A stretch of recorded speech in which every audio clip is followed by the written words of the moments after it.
Good morning, traders. This is Wilkey with StartupTrading.com. It is 8:55 a.m. Eastern Time on Friday, July 10th, 2020. So we're going to do things a little bit different today. I think today is just a day that, to be honest with you, if you got something else to do, you should just go do it. I don't know if there's going to be that much opportunity today after all. So let's look at a longer term chart. This is a 5-year chart of the ES on a 1-year daily. So basically, since we've had this epic fall, we basically come back down and tested the highs of August of 2016. Since then, you can see from the 2016 all the way through, basically, you had a top here on January of 2018, another top here that was significant, and I would say it was more significant in October of 18 because you had a bigger pullback, right? So from then on, you come back up, you hit that old high, you cross over that high, you can see how it starts to go, and then you can see when you fall back under it, you have significant resistance. You pop back over it, you pop under it, and then when you break over to this last time, that's what started this epic run to got us up into these most recent all-time highs for the ES. And then after that, right, the bottom fell out with the COVID. We come back up. So what we've been doing, right, was we come back up when we hit that 2940 basically, peeled back off, broke through and come back up, checked back down to it, and now we're tracing around. So as we zoom into this more recent action, what's been going on lately. So for the last, basically since the end of May, right? Let's just call it June 1st. We've been sitting here trading around in this zone, right? We've let these people stranded up here on this island. We haven't been able to get back to them. Today we're going to open up, if we open up near here, at 35, which is going to be under this 43 in between the 103. So we're going to open up down in this area of the chart. So I don't think we're really going to break to anything. I really thought that this is the area of the chart.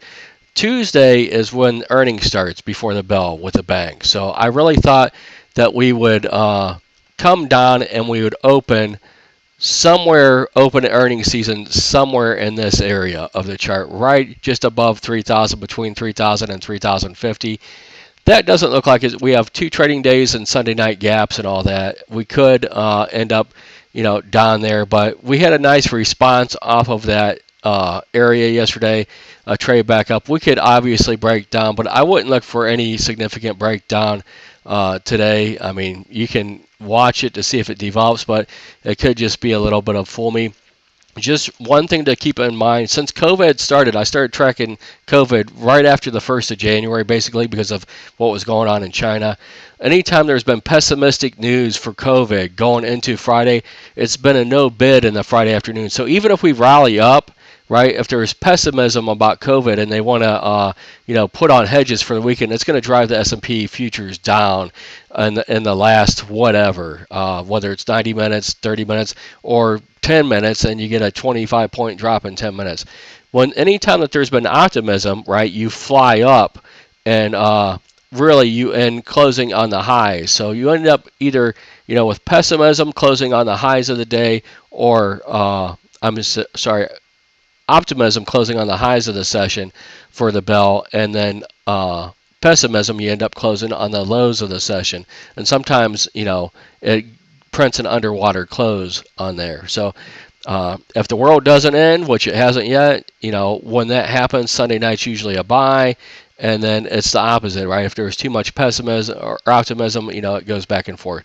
So anyways, long story for today is we're going to get into just looking at the usual stuff just for a second here. I'm going to make this a quick thing. So basically, when we looked at where the S4 levels were yesterday, or the level 4s, R and S, they were very close because we had a narrow range on Wednesday. So now they're a little bit more spread out since we had a little bit more volatility. So there is actually room to get down to 3,000 today and up to 3270. I don't think the 3270 is necessarily on the table. You'd have to breach over this 3171 to get going here.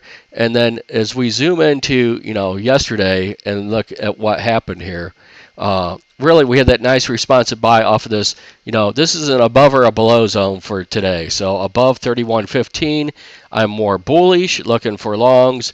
and below 31.05, I'm a little bit more pessimistic looking for shorts. And this is almost a do not trade zone for me for entries between here in these 10-point ranges.